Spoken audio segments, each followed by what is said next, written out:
What is up, my friend and fellow anti-netter, Scott Shepard here. I want to share something with you.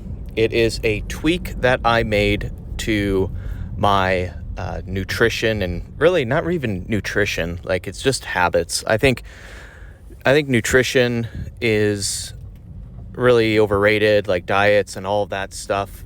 The most important thing is, can you create a sustainable habit that you enjoy? Now, one of the things that I've done recently, like maybe a week and a half ago, is I did two things. First off is I do the whole trendy, I guess you can call it trendy, the term is intermittent fasting. And that is essentially, I mean, the layman term is it's just freaking starving yourself. But what really it means is, in the mornings, I only have black coffee with a small little stick of like I'm talking about like a pinch, like a little, I don't know, penny-sized amount of butter mixed up and blended in. And I only have that and that alone until either 12 p.m. or 1 p.m. And then I only eat between, 12 p.m.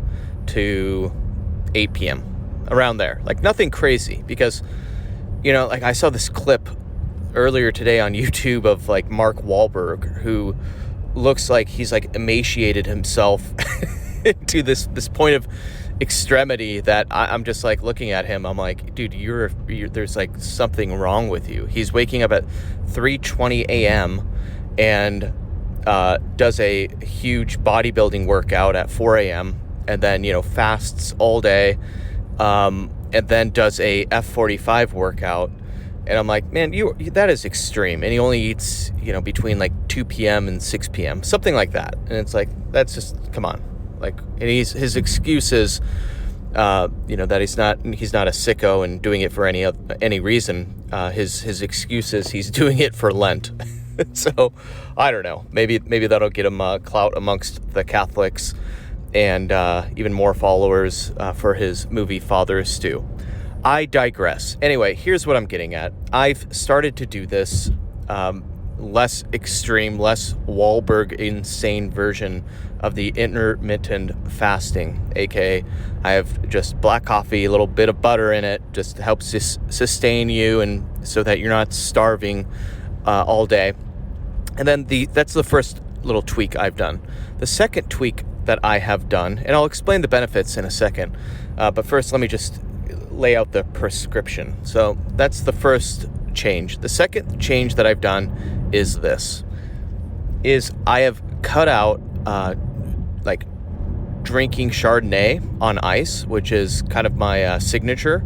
And it's one of those things like where I used to, like if I was writing an email or writing something by hand on my writing desk, it would be a nice little dosage of dopamine to have like a little splash of Chardonnay on ice to make the writing process a little bit less excruciating, and, as if it feels like work or something. Now, what would end up happening is, like after a little bit of even just like a small bit of that is, you find yourself getting a little bit more tired, and you kind of like clock out of productivity mode and work mode and working on your craft. And so I've cut that out, and that is the second prescription.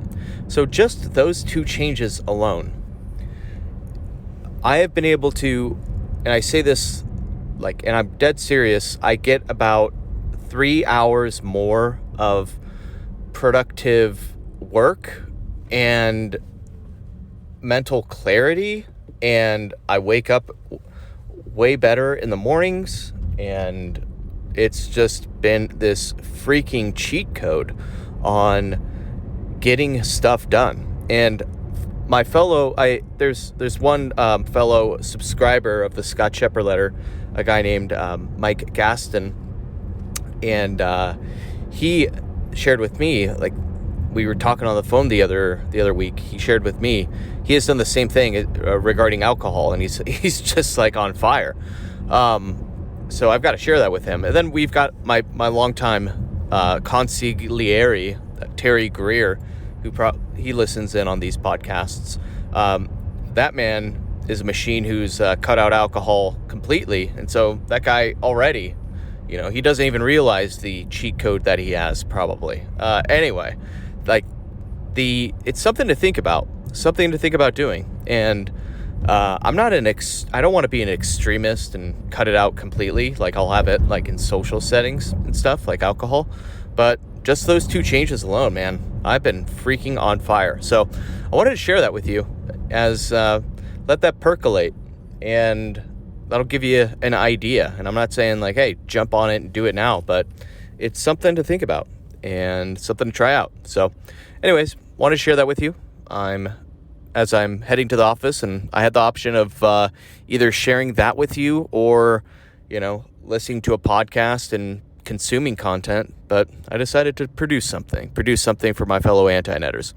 Anyway, I'm going to go into the office and grind and kick ass and do what I love to do every day, which is reading, thinking, taking notes, while also making a hell of a living. Peace and love, and stay crispy, my friends.